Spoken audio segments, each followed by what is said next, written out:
Hello friends, स्वागत है एक नई वीडियो में। अगर आपके पास भी Oppo A14 X 5G है और आपको भी अपने फ़ोन में ब्लूटूथ को रीसेट करना है तो कैसे आप कर सकते हैं।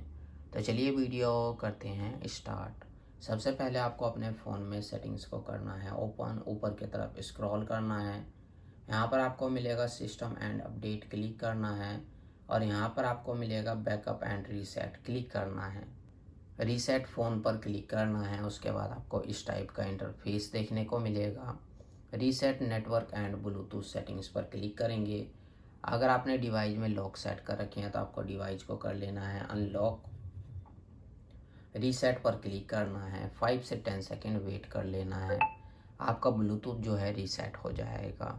तो आप इसी तरह से ब्लूटूथ को रीसेट कर सकते हैं। तो आज के वीडियो में बस इतना ही। और हमारे वीडियो देखने के लिए share, subscribe, like, bell icon के बटन ज़रूर दबा दें ताकि आने वाले वीडियो का नोटिफिकेशन आपको मिलता रहे। मिलते हैं नेक्स्ट वीडियो में एक नई टॉपिक के साथ। तब तक के लिए नमस्कार।